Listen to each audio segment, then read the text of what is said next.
নমো তাচ্ছা ভগবতো আরহাতো সাম্মা সম্বুদ্ধাচ্ছা। জগৎপূজ্য মহাকারণিক তথাগত সম্যক সম্বুদ্ধ শ্রীচরণে কৃতজ্ঞ প্রণাম নিবেদন করে পুণ্যপারমিতে অংশগ্রহণকারী সকল উপাসক উপাসিকাগণের নিরোগ দীর্ঘায়ু সুখী জীবন তথা জ্ঞান বিমণ্ডিত জীবন কামনায় শুরু করতে চলেছি আজকের অভিধর্ম চর্চা ক্লাস।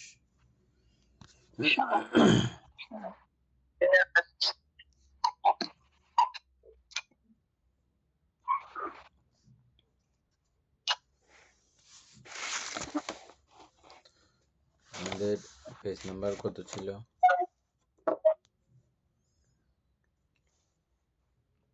আমরা ওই 252 পৃষ্ঠার মধ্যে 24 প্রকার প্রত্যয় 6 প্রকার বিভাগ এগুলো আবার একটু আলোচনা করতে হবে।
আমরা কত পর্যন্ত আলোচনা করছিলাম এখানে মনে আছে? এখানে বলতে চতুর্থ মানে 253 মধ্যে চতুর্থ পর্যন্ত আলোচনা হয়েছিল,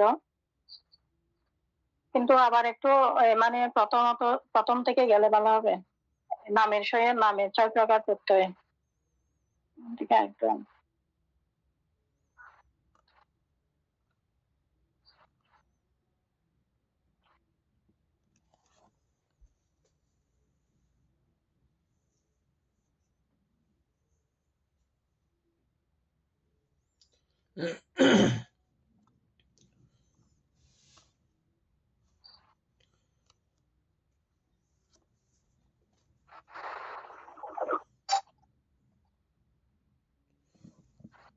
চব্বিশ প্রকার মঙ্গলক 24 প্রকার প্রত্যয়ে 6 প্রকার বিভাগ, 6 ভাগে বিভক্ত করা হয়েছে 24 প্রকার প্রত্যয়কে। প্রথম হচ্ছে যে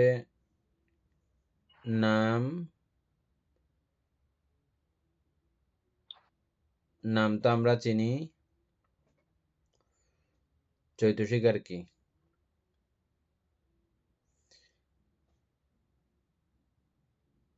নামের সঙ্গে 6টি প্রত্যয়,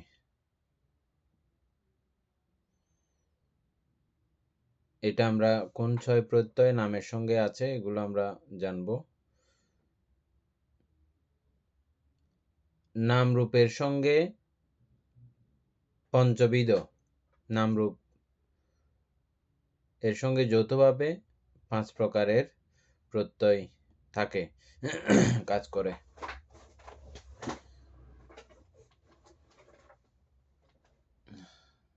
পঞ্চবিধ। তারপরে রূপের সহিত 1 প্রকার। রূপ যে নামের 1, রূপ যে নামের 1, এটা এরকম করে লিখছে কেন? প্রজ্ঞপ্তি ওই ও নামরূপ নামের দ্বিবিধ।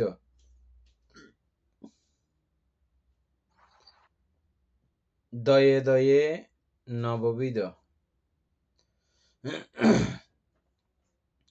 এই 6 বিভাগ। এটা তো কোনো কিছু বোঝার উপায় না এখানে বানতে হবে কিনা। এখানে ওইটা নিচে নিচে আলোচনা করছে তো বানতে এগুলো নিচে আবার আলোচনাতে এগুলো এটা সংক্ষেপে লিখছে যে কি বোঝা হবে দেখি তাইলে। প্রথম 1 নম্বরে যে আছে, নাম যে নামের সঙ্গে 6টি প্রত্যয়। নাম যে নামের সঙ্গে 6টি প্রত্যয়। এটা নিয়ে আলোচনা করা হয়েছে কি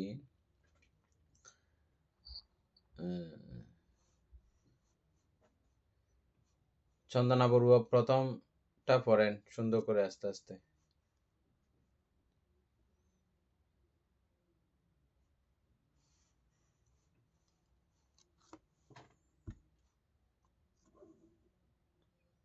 আছে চন্দনা বড়ুয়া?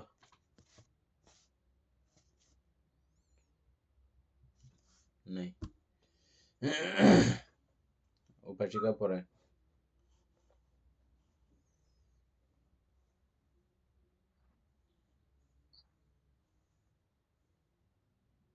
কেমন আমি হ্যাঁ। আচ্ছা। প্রথমত হচ্ছে যে একটা হচ্ছে যে প্রথমটা হচ্ছে নামের সঙ্গে নামের 6 প্রকার প্রত্যয়। তো যেটা আমরা এখানে নাম যে নামের সঙ্গে 6টি প্রত্যয় এইটা যথা এই মাত্র নিরুদ্ধ চিত্ত চৈতসিক তদানন্তরে উৎপন্ন বিদ্যমান চিত্ত চৈতসিকের অনন্তর সমানন্তর নাস্তি বিগত প্রত্যয় পুনরায় পরবর্তী যবনের 5 আশীবন প্রত্যয় এবং সহজাত চিত্ত চৈতসিক পরস্পর 6 সম্পূর্ণযুক্ত প্রত্যয়। নামের সঙ্গে নামের এই 6 প্রকার প্রত্যয়।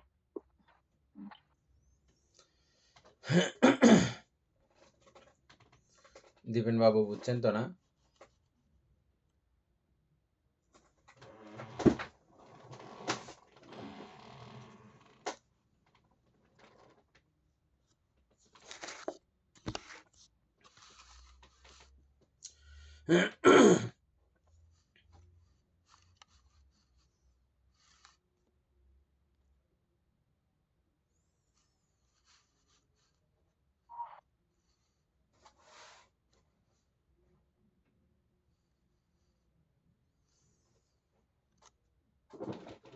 এগুলো শুধু নামের সঙ্গে ব্যবহার হয়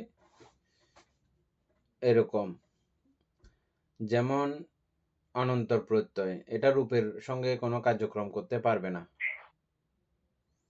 অনন্তর সমানন্তর, এটা এই মাত্র নিরুদ্ধ এই অবস্থাটাকে এই অনন্তর। তদনন্তরে উৎপন্ন বিদ্যমান চৈতসিকের অনন্তর সমানন্তর নাস্তি বিগত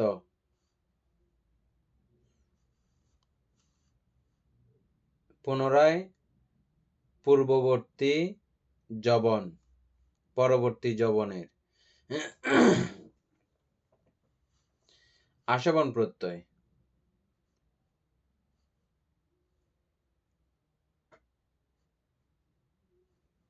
এবং সহজাত চিত্ত চৈতসিক পরস্পরা, যেগুলো একসঙ্গে উৎপন্ন হওয়ার ব্যাপারও সেখানে আছে। তাইলে সহজাত তারপরে সহজাত হইলে সম্প্রযুক্ত তো হবেই, সংযুক্ত হইয়ে নামের সহিত নামের এই 6 প্রকার প্রত্যয়। এটা না বুঝে থাকলে বলেন, এটা আমরা আগেও আলোচনা করছিলাম, আগেও বুঝা হয়েছিল। এটা মানে হচ্ছে কি যে 6টা প্রত্যয়, মানে এগুলো নাম থেকে মানে এখানে এই 6 প্রকার প্রত্যয়গুলো মানে এগুলোর নাম, আবার এগুলোর কারণে যেটা উৎপন্ন হবে সেটাও নাম, এটাই বোঝাচ্ছে। এগুলো নাম, নামের সহিত নামের। একটা উদাহরণ দিলে ভালো হয়, উদাহরণ। এটা হচ্ছে যে প্রত্যুৎপন্ন ধর্মের ব্যাপার না, এটা হচ্ছে যে নামের সঙ্গে কার্যক্রম করবে, কার্যক্রম পরিচালিত করে এরকম 6টা প্রত্যয় একে আলাদা করা হয়েছে। সেই 6টা প্রত্যয় কি? অনন্তর, সমান্তর, নাস্তি, বিগত, আশেবন, সহজাত, সম্প্রযুক্ত। এই 6টা, এগুলো নামের সহিত নামের। আমরা কালকে ওটার জায়গা আলাদা, ওই জায়গাগুলো আলাদা, এটা সিস্টেমটা আলাদা। এটা আরেকটু আগে দেখেন আপনি কি জন্য আসছে জিনিসটা। এখানে আসছে যে প্রথমে আসছিল প্রস্থান নীতি। প্রস্থান নীতির মধ্যে আমরা হেতু আলম্বন হইতে এই 24 প্রকার এটা দেখেছি অভিজ্ঞত পর্যন্ত। এগুলোকে 6 ভাগে বিভক্ত করা হয়েছে 6টা শ্রেণীতে। একটা হচ্ছে যে নাম, যে নামের সঙ্গে 6টি প্রত্যয়, মানে নামের সঙ্গে নামের 6টা প্রত্যয়।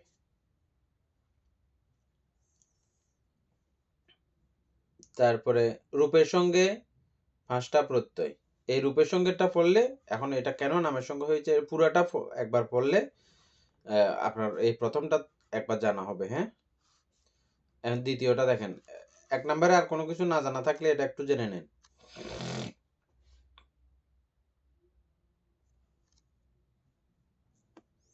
আরো কিছু প্রশ্নবাদী করেন 1 নম্বরে।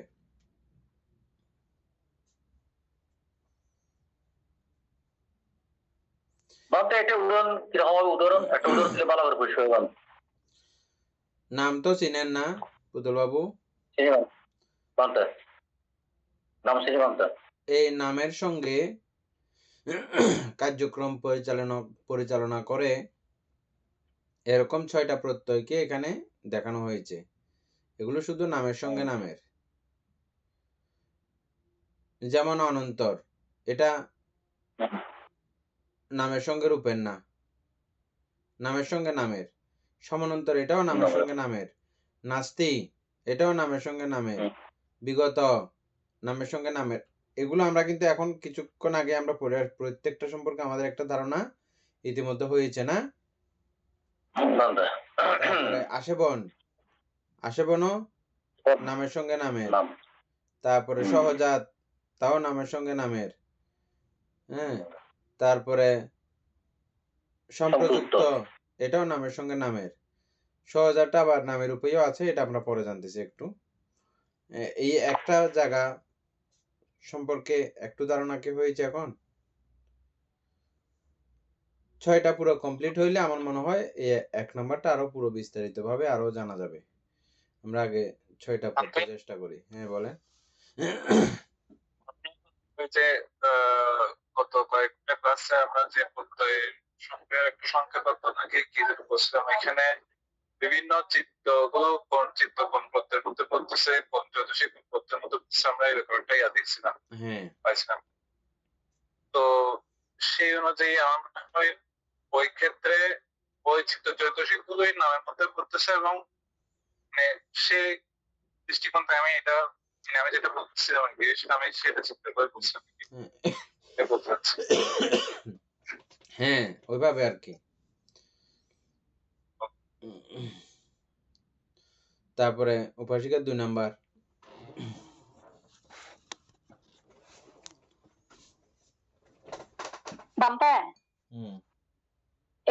এখানে নামের সহিত নামের 6 প্রকার প্রত্যয়, অর্থাৎ এখানে যে 6টা প্রত্যয় দিছে, এখানে মানে আমাদের তো নাম জানি চৈতসিক, এগুলো ওই 6 প্রকার প্রত্যয় দিয়ে মানে সাহায্যকারী বলতে পারি আমরা। এটা মানে এটা দিয়ে এটা কাজ করে আর কি, নামের সহিত নামের সাহায্য করে। এই 6টা কে আমরা আলাদা করে চিনলাম। 6টা আরো বিভিন্ন আলোচনা আছে, আরো গুলো পরে দেখতেছি। আচ্ছা, একেবারে পিওর নামের সঙ্গে নাম হচ্ছে যে এই 6টা, নামের সঙ্গে 6টা। হ্যাঁ, তারপর ফিউর কিনা, তারপর নাম ফিউর কিনা আরো এই 6 কোটা পুরা পড়লে আমরা বুঝবো। আচ্ছা বান্ধব। হ্যাঁ, তৎপর নামের সহিত নাম রূপের 5 প্রকার প্রত্যয়। এটা 2 নম্বরটা। যথা হেতু, দেয়ানাঙ্গ ও মার্গাঙ্গ তাহাদের সহজাত নাম রূপের সহিত যথাক্রমে হেতু প্রত্যয়, দেয়ান প্রত্যয়, 3 মার্গ প্রত্যয়। সহজাত চেতনা সহজাত নাম রূপের সহিত 4 কর্ম প্রত্যয়। সেরূপ নানা কণিকা চেতনা কর্মোৎপন্ন নাম রূপের কর্ম প্রত্যয়। পুনঃ বিপাক স্কন্ধ পরস্পর 5 বিপাক প্রত্যয় সহজাত রূপেরও বিপাক প্রত্যয়। নামের সহিত নাম রূপের নাম, নামের সহিত আবার নাম রূপের, নাম রূপ তখন যৌথভাবে। যৌথভাবে। প্রথমে নাম সিঙ্গেল, তারপরে এই নামের সহিত নাম রূপের সংযোগ। এটা প্রথম লাইনটা বুঝা গেছে দীপেন বাবু?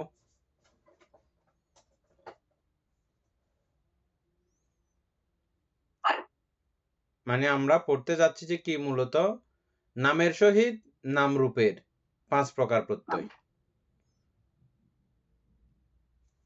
আরে 5 প্রকার প্রত্যয়ের মধ্যে এখানে নামও থাকবে রূপও থাকবে। না, এটা না, অর্থাৎ এটা নাম, নাম আলাদা করে নাম আছে, নাম এটা নাম সম্পূর্ণ আলাদা করে নাম।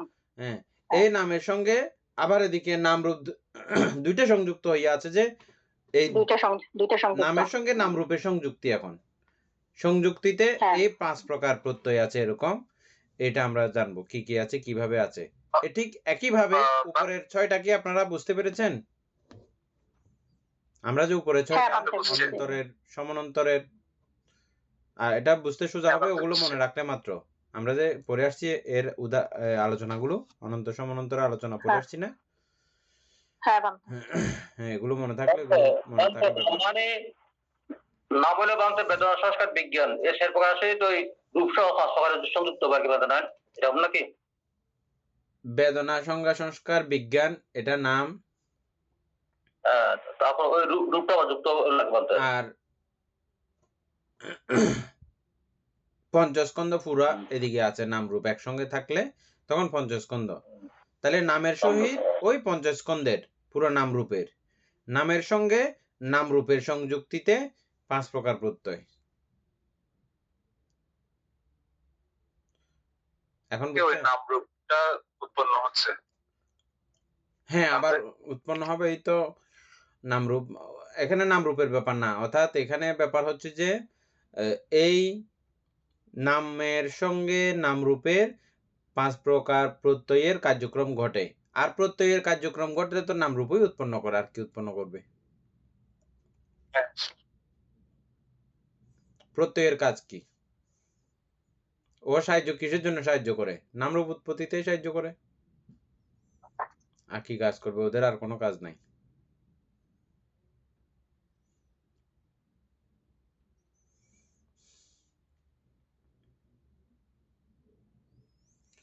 তারপরে দ্বিতীয় নাম্বার লাইন তো দেখেন,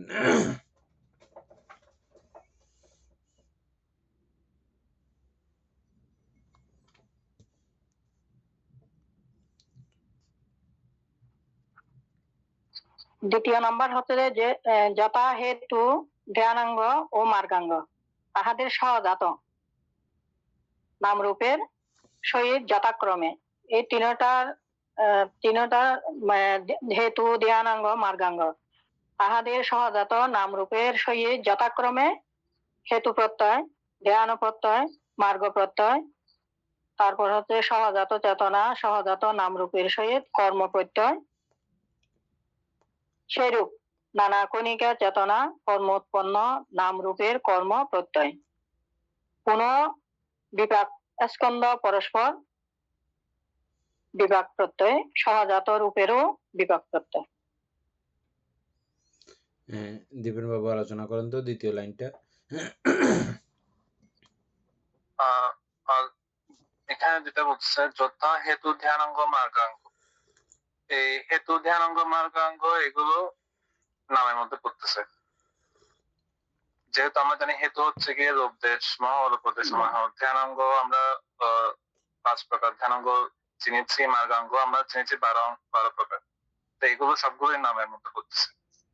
তো এগুলোর কারণে নামরূপ একসাথে মানে সহজাত নামরূপের সহিত, অর্থাৎ সহজাত নামরূপ বলতে নামরূপ একসাথে উৎপন্ন হচ্ছে। তো এই যে হেতু, ধ্যানাঙ্গ, মার্গাঙ্গ এইগুলোর কারণে এই যে নামরূপটা হচ্ছে সেগুলো এই তিনটাকে কেন্দ্র করে সেগুলোকে হেতু প্রত্যয়, ধ্যান প্রত্যয় ও মার্গ প্রত্যয় বলতেছে।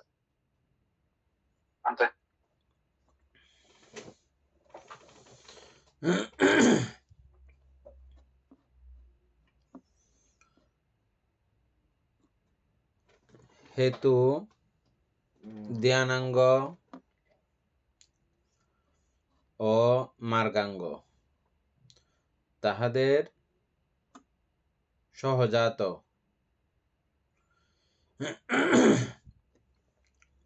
নামরূপের সহিত যথাক্রমে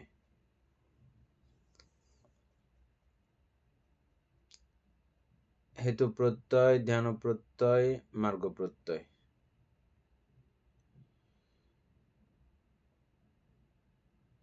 সহজাত চেতনা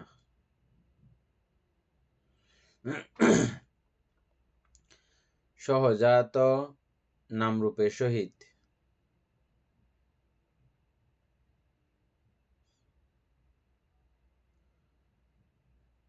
সহজাত চেতনা, সহজাত নামরূপের সহিত, এটা চিনছেন?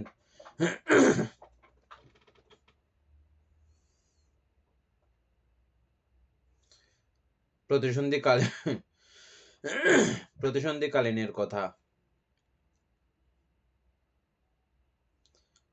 মানে প্রতিসন্ধির বিষয়ে মনে হয় বিপাক প্রত্যয়ে থাকবে না এটা?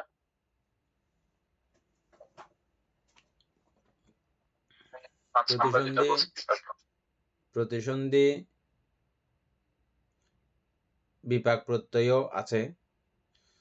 তারপরে সহজাত হয় নামরূপ, সহজাত হয় ওই প্রতিসন্ধিক্ষণের সময়ে, ওটাকে প্রতিসন্ধি চেতনা বলা, সহজাত চেতনা বলা হয়। কিসের সহজাত? ওই রূপের সহজাত আর কি। ওই সহজাত নামরূপের সহিত, ওই সহজাত নামরূপের সহিত কি থাকতেছে? কর্মপ্রত্যয়। কর্ম, চিত্ত মানে কর্ম, ওই বিপাক চিত্তটা, এটা কর্ম না প্রকান্তরে? তাহলে কর্মপ্রত্যয়। সেই রূপ নানাক্ষণিক কর্মচেতনা,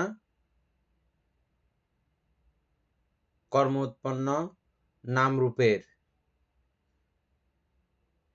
কর্মপ্রত্যয়। কর্মপ্রত্যয়কে পরিষ্কার করে বোঝানো হয়েছে, বুঝছেন? তাহলে সেখানে কর্মপ্রত্যয়ের সংযোগ। তাহলে উপরে আমরা তিনটা পাইলাম। হেতু, সেখানে হেতুর কার্যক্রম আছে। তারপরে ধ্যান প্রত্যয়েরও কার্যক্রম আছে এবং মার্গ প্রত্যয়ের কার্যক্রম আছে, এবং সেই সঙ্গে কর্মপ্রত্যয়। তারপরে আরেকটা হচ্ছে কি? বিপাক প্রত্যয়। সহজাত রূপের বিপাক প্রত্যয়, এই 6টা। তাহলে এগুলো হচ্ছে যে নামের সঙ্গে নামরূপের কার্যক্রম পরিচালিত করার সময় এই 5 প্রত্যয়ের ব্যবহার। উপাসক বলেন এবার। হ্যাঁ, ওই লাইনটা আরেকবার একটু মানে বুঝিয়ে দিলে ভালো হয়। সহজাত চেতনা, সহজাত নামরূপের সহিত কর্মপ্রত্যয়, লাইনটা।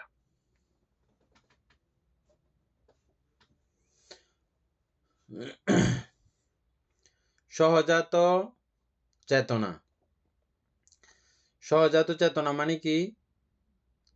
নামরূপের সহজাত অবস্থান। কখন নামরূপের সহজাত অবস্থান থাকে? যখন প্রতিসন্ধিক্ষণে নামের সহিত ও রূপের একসঙ্গে জন্ম হয়। এটা কিন্তু ভাবতে সব লোকে কিন্তু একই হবে না। সব লোকের কথা না, শুধু মনুষ্য লোকেও সবসময় একই রকম না।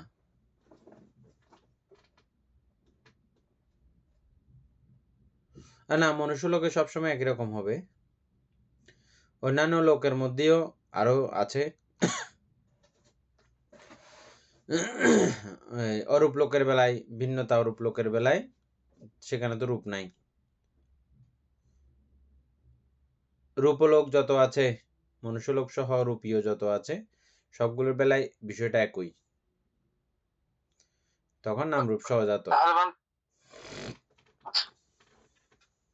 এটা অন্তত আমাদের মনুষ্য লোকের কেন্দ্র করে তো এই 6 প্রকার বিভাগ, 24 প্রকার পত্র, এটা মনুষ্য লোককে কেন্দ্র করে মনে করতেছে। হ্যাঁ, আপাতত আমাদেরটা বুঝলেই হলো। হ্যাঁ,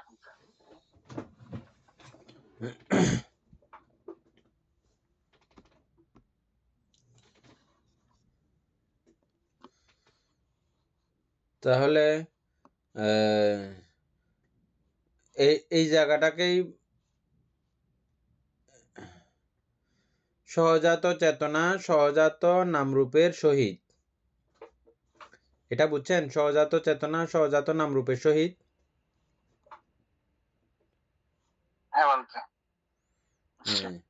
এটা হচ্ছে যে কর্মপ্রত্যয়।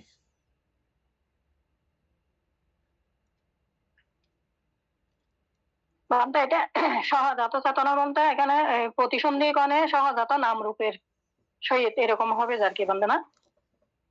আমরা যদি মানে এভাবে বলি সহজাত চেতনা যেটা মানে সহজাত প্রতিসন্ধি গণে, প্রতিসন্ধি মুহূর্ত আর কি সহজাত নামরূপের সহিত মানে সহজাত ভাবে নামরূপ উৎপন্ন হয়ে কর্ম প্রত্যয়ে।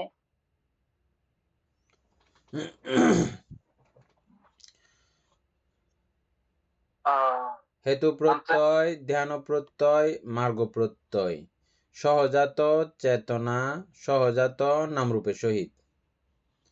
সহজাত চেতনা, এগুলো চেতনার সঙ্গে একেবারে সহজাত অবস্থায়, এবং এটা ওই প্রতিসন্ধিক্ষণের সহজাত নামরূপের সহিত এগুলোর পুরো সংযুক্তি থাকে। হেতু, ধ্যান, মার্গ, এবং কর্মপ্রত্যয়। কর্মপ্রত্যয় কিরকম দেখেন? সেই রূপ নানাক্ষণিক চেতনা, ওই যে এখানে নানাক্ষণিক কর্মচেতনা আমরা যেটা পড়েছি, নানাক্ষণিক কর্মচেতনা, নানাক্ষণিক চেতনা, কর্ম উৎপন্ন নামরূপের কর্মপ্রত্যয়, ওই কর্ম দ্বারা উৎপন্ন নামরূপেরই ওই কর্মপ্রত্যয়টা। 4টা গেল। তারপরে হচ্ছে যে পুনরায় এটা বিপাকের স্থানও দখল করেছে। বিপাকের স্কন্ধ পরস্পর, এটা বিপাক প্রত্যয়,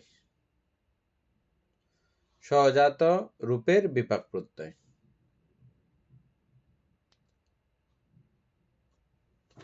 অকঠিন, এমনি সোজা আছে। না বুঝলে প্রত্যেকটা খন্ড খন্ড করে জিজ্ঞেস করেন কোন জায়গায় বুঝেন নাই, আমি চেষ্টা করতেছি। এখানে এই যে হেতু, ধ্যানাঙ্গ, মার্গাঙ্গ, এগুলো কি সহজাত চেতনার মধ্যে পড়বে?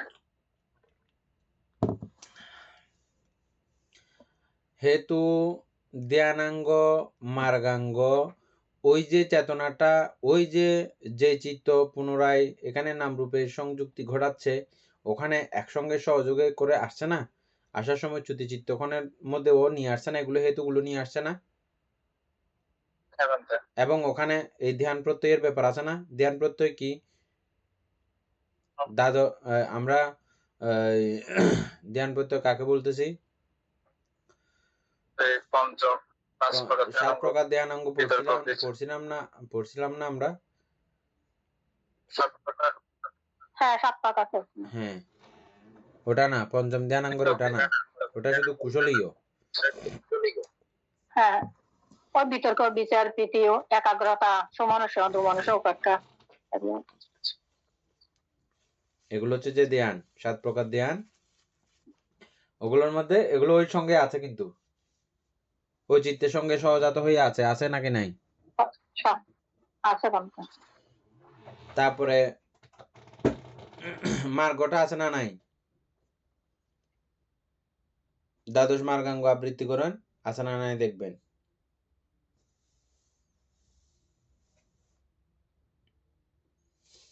লেখা আছে দীপন বাবু দ্বাদশ মার্গাঙ্গ।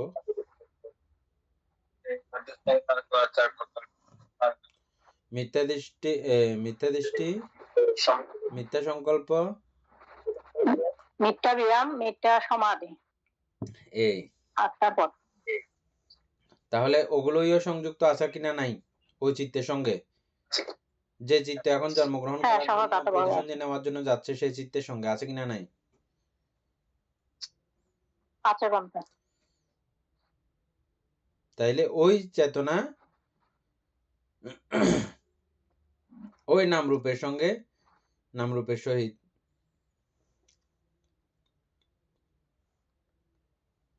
সহজাত চেতনা সহজাত নামরূপের সহিত।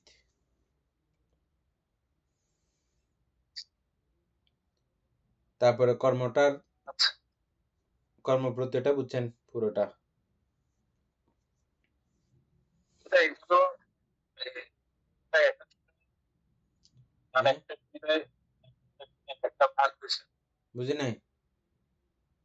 মানে এই যে 6 প্রকার ভাগ করছে 24 প্রকার প্রত্যেকে, তো যেগুলো একটা একসাথে কানেক্টেড সেগুলোকে একসাথে করে একটা ভাগ এভাবে 6 প্রকার ভাগ করছে। হ্যাঁ, চন্দনা বড়ুয়া কেটে আবার ঢুকেন, আপনারটা আটকে রয়েছে।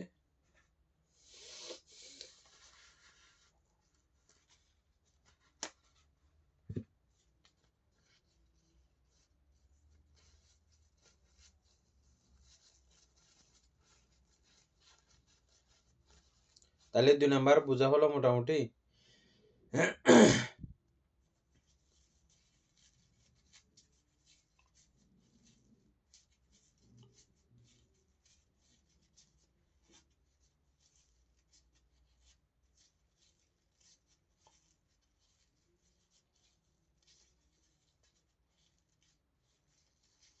দুই নাম্বার আর আলোচনা দরকার আছে আর?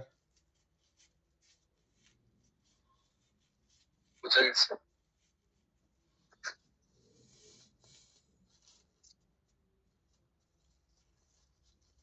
তাহলে 3 নাম্বারে যাব।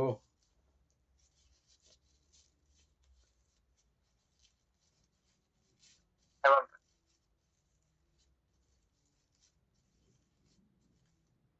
উপাসক জ্ঞানশ্রী সিংহ বুঝতেছেন?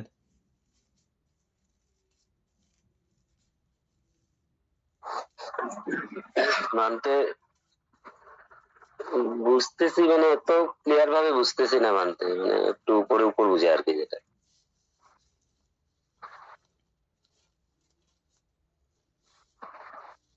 আমার মনে হয় 6টা পুরো কমপ্লিট করেন, কিছুটা একটা বুঝবেন কি কারণে এটা আসছে, অধ্যায়টা আসছে।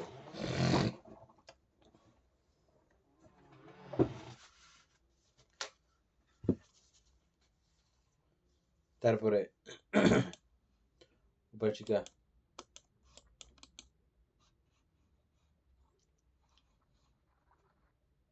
তৃতীয়টা হচ্ছে যে নামের সহিত রূপের এক প্রকার প্রত্যয়, যথা পশ্চাজাত, চিত্ত, চৈতসিক, পূর্বজাত, এই কায়ার পশ্চাজাত প্রত্যয়।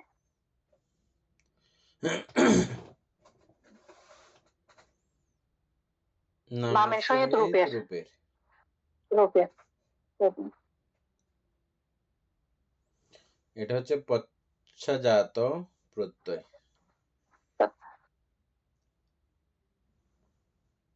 চিত্ত চৈতসিক হচ্ছে যে পূর্বজাত, এটা নাম।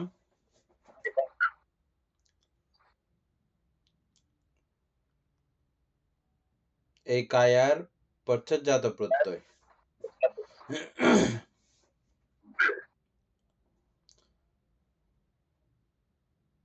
এই চিত্ত চৈতসিক পরে তৈরি হয়ে এই কায়াকে উৎপত্তি, স্থিতি, রাখতে ও সহযোগিতা করে। এটাকে আমরা পশ্চাৎজাত বলছিলাম, মানে পরে উৎপত্তি হয়ে। হুম। কায়া পরে উৎপত্তি হয়েছে, পূর্বে উৎপত্তি হয়েছে কায়া। কায়া, হ্যাঁ কায়া উৎপন্ন হয়ে ওই চিত্ত চৈতসিক পরে হচ্ছে উৎপন্ন হয়ে মানে ওই কায়াকে সাহায্য করে। কায়াকে সাহায্য করতে। হ্যাঁ, তো এটা হচ্ছে যে নামের সহিত রূপের এক প্রকার প্রত্যয়। সেটা কি? এক প্রকার প্রত্যয়। পাচ্ছাজাত পশ্চাৎজাত প্রত্যয়। হ্যাঁ।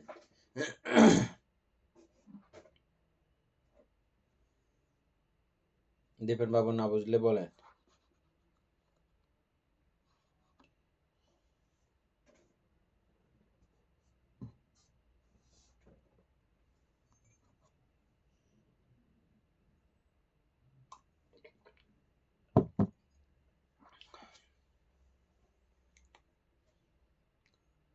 তারপরে 4 নাম্বার যদি বুঝে থাকেন তাহলে আমরা পরেরটা যাই। 4 নাম্বারটা হচ্ছে রূপের সহিত নামের এক প্রকার প্রত্যয়। যথা প্রবর্তনকালে 6 বাস্তু সপ্তবিজ্ঞান ধাতুর পূর্বজাত প্রত্যয়, সেরূপ পঞ্চালম্বন পঞ্চবিজ্ঞান ভীতির পূর্বজাত প্রত্যয়। রূপের সহিত নামের এক প্রকার প্রত্যয়। বুঝা দিতে পারবেন?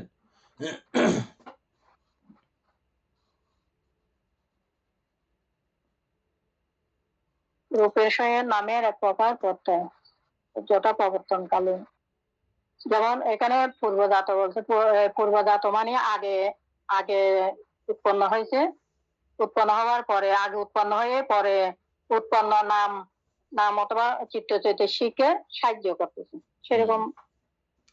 রূপ আগে উৎপত্তি হয়েছে, হ্যাঁ, তারপরে পরে নাম, পরে নাম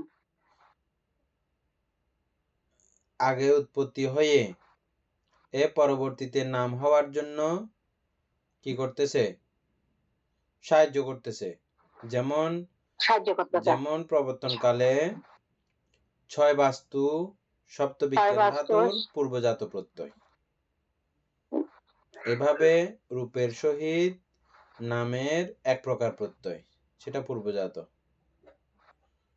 এই রূপটা মানে পূর্বে উৎপন্ন হয়ে পরে নাম রূপকে উৎপত্তিতে পরে এই নামকে উৎপত্তিতে সাহায্য করে। নাম কি এখানে? ওই সপ্তবিজ্ঞান ধাতু। সপ্তবিজ্ঞান ধাতু। এই সপ্তবিজ্ঞান ধাতু উৎপত্তি হওয়ার পেছনে ওই 6 বাস্তু, 6 বাস্তু রূপ না? হ্যাঁ, বান্তে 6 বাস্তু রূপ।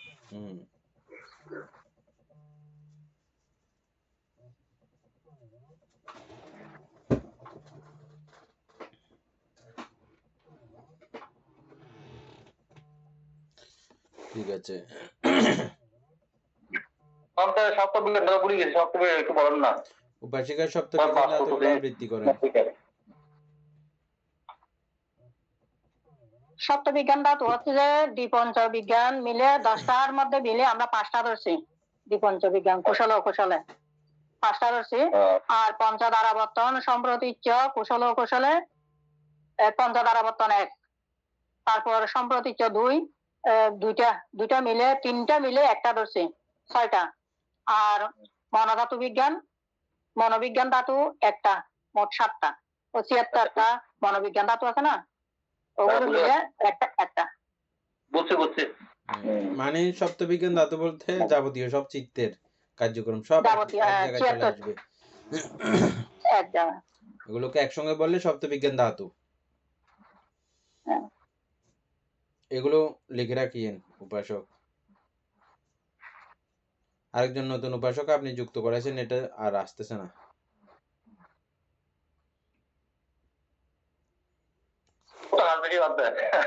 হ্যাঁ, খাসবাড়ি বাদ দেয়, কি মনে চিটাঙ্গি সম্ভব।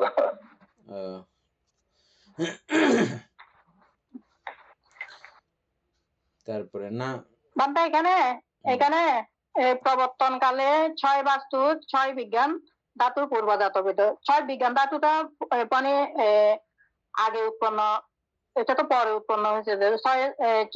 ছয় বাস্তুটা আগে উৎপন্ন হয়েছে না মানতে? হ্যাঁ 6 বাজটা আগে উৎপন্ন, হ্যাঁ। এই জন্য হ্যাঁ। পূর্বজাত। পূর্বজাত প্রত্যয়। সেরূপ পঞ্চ আলম্বন পঞ্চবিজ্ঞান ভীতির পূর্বজাত প্রত্যয়। এখানে পঞ্চ আলম্বনটা আগে, পঞ্চবিজ্ঞানটা পরে আসবে, সেজন্য পূর্বজাত।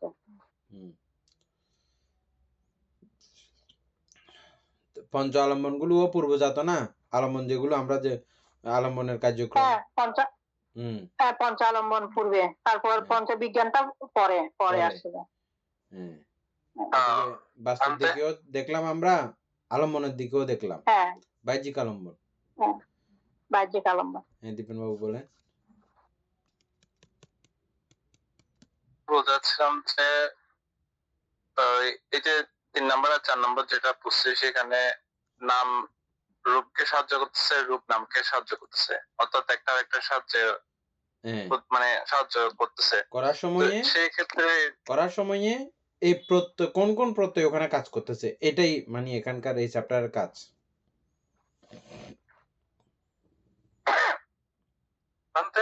আরেকটা বিষয় বলতে চাচ্ছি, এটা কি অনন্য প্রত্যয়ের মধ্যে পড়তে পারে এই কারণে? কোনটা? এই যে 3 নাম্বার আর 4 নাম্বার আমরা যেটা অনন্য প্রত্যয় বিষয়টা আলাদা। অনন্য হচ্ছে যে কি না, অনন্য বিষয়টা আলাদা। অনন্য প্রত্যয় হচ্ছে এগুলো পারস্পরিক নির্ভরশীলতা। হ্যাঁ, এই ক্ষেত্রে কি আমরা পারস্পরিক নির্ভরশীলতা দেখতেছি এখানে 3 নাম্বার আর 4 নাম্বার যেটা পড়তেছি? পারস্পরিক নির্ভরশীলতার মধ্যে আমরা কয়েকটা বিষয় খুব দেখেছি। এটা হচ্ছে যে না থাকলে তেমন কিছু না। যেমন আমরা পারস্পর নির্ভরশীলতার মধ্যে দেখেছি কি কি সর্বচিত্ত সাধারণ চৈতসিক, এগুলো পরস্পর নির্ভরশীলতার মধ্যে নিবিড় ভাবে। একটা না থাকলে আর কিছুই নাই এখানে,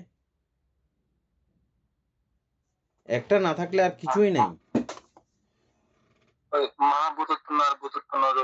হ্যাঁ, মহাভূত আর বুতোৎপন্ন রূপ, একটা না থাকলে আর যেন কিছুই নাই, পুরো শেষ। ওইরকম ব্যাপার হতে হবে একদম ডাইরেক্ট।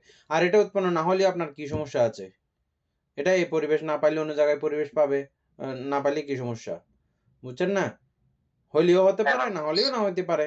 কিন্তু অনন্য প্রত্যয় হচ্ছে যে মানে অবশ্যই একে অপরের উপরে খুব দারুণ ভাবে নির্ভরশীলতা, এটাকে বলা হয় অনন্য প্রত্যয়। তাহলে সেখানে অনন্য প্রত্যয়ের ব্যাপার নাই।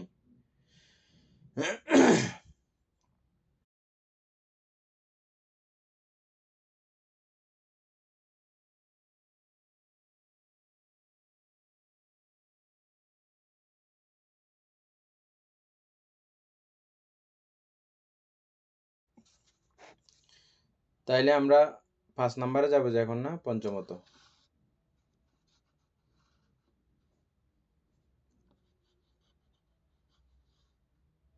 পঞ্চমত হচ্ছে প্রজ্ঞপ্তি নাম রূপের সহিত নামের দ্বিবিধ প্রত্যয়। নামের সহিত নামের দ্বিবিধ প্রত্যয়। নাম রূপের সহিত, আচ্ছা, নাম রূপের সহিত নাম রূপের সহিত নামের দ্বিবিধ প্রত্যয়, যথা আলম্বন ও উপনিশ্রয়। এরকম না, প্রজ্ঞপ্তি নাম রূপে, প্রজ্ঞপ্তি নাম রূপের সহিত নামের দ্বিবিধ প্রত্যয়। প্রজ্ঞপ্তি নাম রূপের সহিত, প্রজ্ঞপ্তি নাম রূপের সহিত নামের দ্বিবিধ প্রত্যয়। নামের দ্বিবিধ প্রত্যয়, হ্যাঁ। প্রজ্ঞপ্তি মনে আছে? আচ্ছা, প্রজ্ঞপ্তিটা হবে যে নাম রূপের সহিত নামের দ্বিবিধ প্রত্যয়। এরকম করে বলছে। হ্যাঁ, বুঝি নাই, আবার বলেন। মানে এখানে হবে যে মানে প্রজ্ঞপ্তির কথা বলতে চাচ্ছি, প্রজ্ঞপ্তিটা হবে যে নাম রূপের সহিত নামের দ্বিবিধ প্রত্যয়। দীপন বাবু বুঝছে মনে হয়, বলেন তো।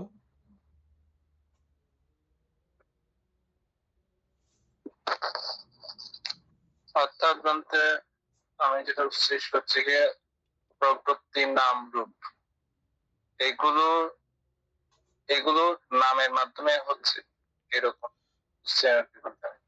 নামের মাধ্যমে নামের সঙ্গে সংযুক্ত হতে কি কি প্রত্যয়ের ব্যবহার হয়? এটা তিনটা বিষয় আছে, প্রজ্ঞপ্তি, আচ্ছা নাম, রূপ। আচ্ছা তিনটা বিষয়ের সঙ্গে আচ্ছা তিনাটা নামের। তিনা আচ্ছা প্রজ্ঞপ্তি নাম রূপের সহিত নামের দ্বিবিধ প্রত্যয়, যথা আলম্বন ও উপনিশ্রয়। আলম্বন রূপাদি 6 প্রকার, উপনিশ্রয় কিন্তু ত্রিবিধ। একটা হচ্ছে যে আলম্বন উপনিশ্রয়, খ অনন্তর উপনিশ্রয়, গ প্রকৃতি উপনিশ্রয়। ইহাদের মধ্যে আলম্বনের গুরুত্ব বুঝিয়া যখন ইহা গৃহীত হয় তখন আলম্বন উপনিশ্রয়। এই মাত্র নিরুদ্ধ চিত্ত চৈতসিকই অনন্তর উপনিশ্রয়। প্রকৃতি উপনিশ্রয় বহুবিধ, রাগাদি, শ্রদ্ধাদি, সুখ দুঃখ, উদ্গল, আহার, ঋতু, শয্যাসন ইত্যাদি যথাযোগ্য আধ্যাত্মিক ও বাহ্যিক সমস্তই কুশলাদি ধর্মের প্রকৃতি উপনিশ্রয় প্রত্যয়। কর্ম ইহার বিপাকের প্রকৃতি উপনিশ্রয় প্রত্যয়। এই রূপে প্রকৃতি উপনিশ্রয় বহুধা।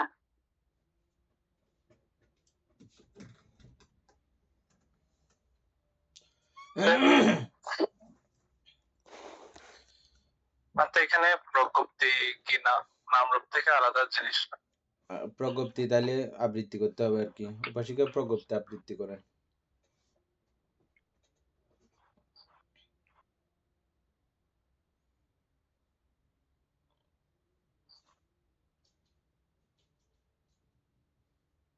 আমার তো প্রজ্ঞপ্তি কোনগুলো তো মনে নাই, এমনি প্রজ্ঞপ্তি ওই যেগুলো আমরা চিহ্নিত করা যায়। প্রজ্ঞপ্তি মানে জাগতিক সমস্ত কিছু, জাগতিক সমস্ত কিছু। নির্বাণ তো আমরা প্রজ্ঞপ্তির মাধ্যমে নির্বাণকে প্রজ্ঞপ্তি, নির্বাণ একটা প্রজ্ঞপ্তি। এভাবে জাগতিক যেটা যে বিষয়কে আমরা আমাদের কাছে যেভাবে প্রজ্ঞাপিত আছে, যেটাকে আমরা যেভাবে প্রজ্ঞাপিত করি, এটাকে আমরা গ্লাস হিসেবে প্রজ্ঞাপিত করতেছি, এটা একটা এটার প্রজ্ঞপ্তি। এটা আমরা আমাদের দেশে আমরা গ্লাস বলতেছি, অন্য জায়গায় অন্য কিছু অন্য নামে এটাকে প্রজ্ঞপ্তি করে তারা। হ্যাঁ, ওইটাই প্রজ্ঞপ্তি।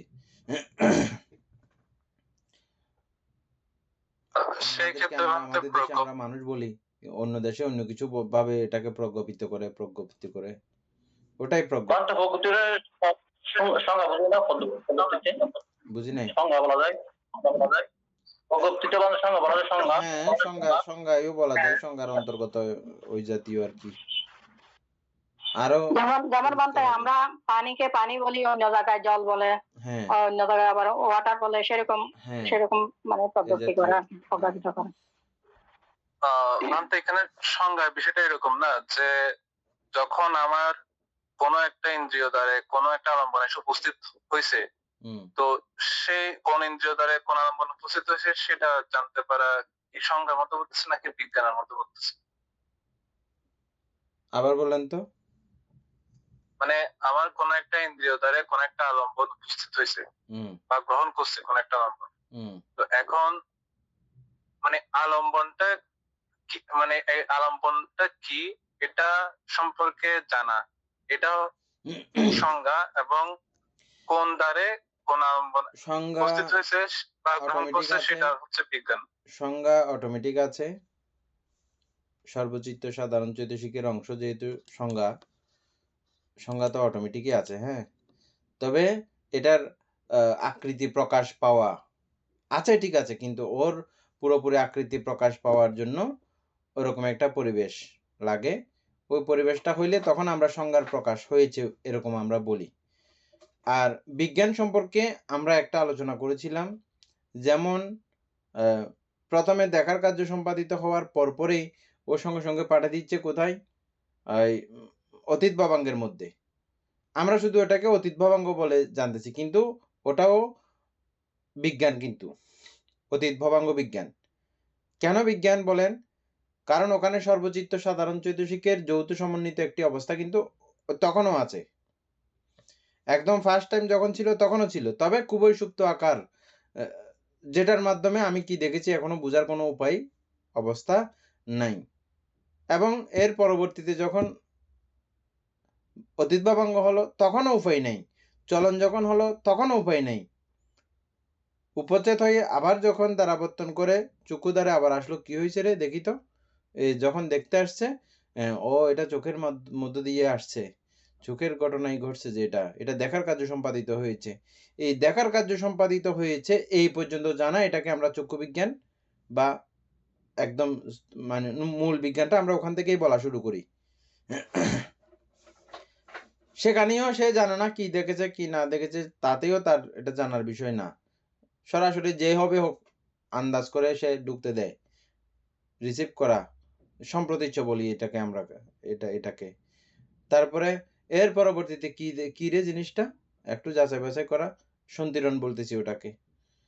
তারপরে এটা কি করা যায়, এটা খাওয়ার জিনিস না কি করার জিনিস, এটা এরকম বিচার আচার এটার একটা কার্যক্রমের মধ্যে যখন ফেলে দেওয়া হয়, হ্যাঁ, অর্থাৎ যখন জবনে গিয়ে এটাকে লোভ ভাবে গ্রহণ করবে না কিভাবে গ্রহণ করবে একটা ব্যবস্থা নেয়, যে জায়গাটা ওটাকে বলা হয় ব্যবস্থাপন চিত্ত। এগুলো সবগুলো কিন্তু বিজ্ঞান, সব জায়গাগুলো কিন্তু বিজ্ঞান। তাইলে এটা বুঝতে আপনার একটু সোজা হয়েছে এখন। আরো সংজ্ঞা প্রত্যেকটা জায়গার মধ্যে এই সংজ্ঞার অস্তিত্ব আছে, যেহেতু সর্বচিত্ত সাধারণ চৈতসিকের অংশ, কিন্তু এর কার্যক্রম ফুটে ওঠাটা হচ্ছে যে মেইন ঘটনা। আমি সংজ্ঞায়িত করতে কখন পারতেছি, মূলত সংজ্ঞায়িত করতে পারার বিষয়টা ঘটতেছে কোথায়, ওই ইয়ার মধ্যে, সন্তিরণের মধ্যে। এখন বুঝছেন? সব জায়গায় থাকলেও সন্তিরণেই আমি এটাকে সংজ্ঞায়িত করতেছি। আর আগে থেকে ওই বিষয়টা আমার পরিচয় থাকলে সেখানেও সংস্কারের কাজ ঘটতেছে, একটা মানে অতীতের সঙ্গে সংযোগ, অভ্যাসের একটা ব্যাপার, সেটাও এক প্রকারের কর্মসংযোগের ব্যাপার, হ্যাঁ, এটাকে আমরা সংস্কার বলতে পারি। কিন্তু মূলত সংস্কার আবার পুনরায় রিপিট সংস্কার হয় কোথায়, ওই জবনের মধ্যে গিয়ে। এগুলো এমনি একটু জটিল, আবার একেবারে সোজা, বুঝতে বুঝতে এক সময় এগুলো ইজি হয়ে যায়, সোজা লাগে। যেমন অনেক বিষয় আছে এগুলো আমি এমনি বুঝতেছি, তবে বলার মতো এরকম ভাষা আমার নাই, এরকম আর কি। এভাবে আপনারাও একসময় বুঝে যাবেন, হয়তো বলে প্রকাশ করতে পারবেন না, এরকম ঘটবে, কিন্তু বুঝে যাবেন।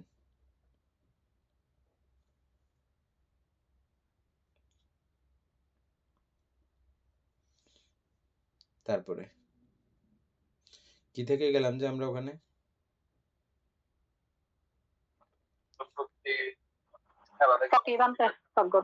নাম। ঠিক আছে, আজকে এখানে পর্যন্ত থাকনি। এই 5 নাম্বারটা অমিতাপূর্ব খুব ভালো করে স্টাডি করবেন, দিবেন বাবু, এটা 5 নাম্বারটা খুব ভালো করে দেখবেন পঞ্চমত, হ্যাঁ, দেখে আমরা এটা কালকে আলোচনা করব, এটা বড় আছে, আজকে শেষ হবে না।